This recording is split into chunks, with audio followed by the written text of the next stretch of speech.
Пострадавших от укусов клещей в Коми уже 618. С приходом тепла членистоногие активизировались. В столице Коми продолжается противоклещевая обработка, но затяжные дожди внесли серьезные корректировки в график.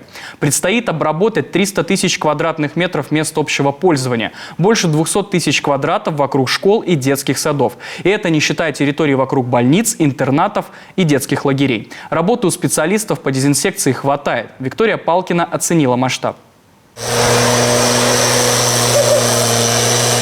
Городские кладбища, парки, скверы, большая часть территорий общего пользования уже обработана. Специалистов по дезинсекции в Республиканской детской клинической больнице ждали еще в середине мая. Но из-за обильных осадков сроки обработки все время переносили. Уже сегодня площадка готова принять маленьких пациентов на прогулки.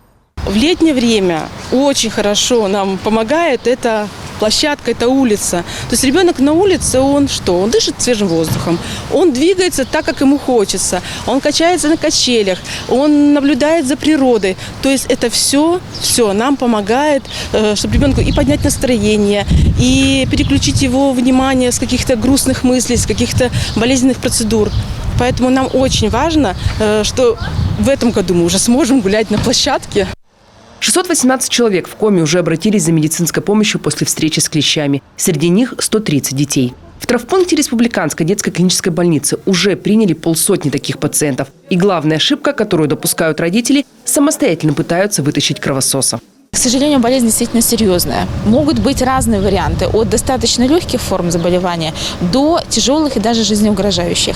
Основная проблема клещевого энцефалита – это, конечно, поражение нервной системы. И в том случае, если нервная система поражается значительным объемом по восходящему пути, то могут быть и как исходы инвалидность, порезы, параличи и ограничение жизнедеятельности.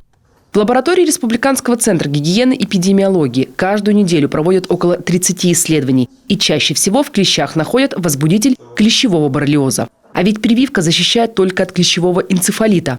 Потому медики советуют не забывать и про индивидуальную защиту. Специальную одежду, репелленты, акарицидные препараты, отпугивающие клещей. Виктория Палкина, Дмитрий Булаев, телеканал Юрган.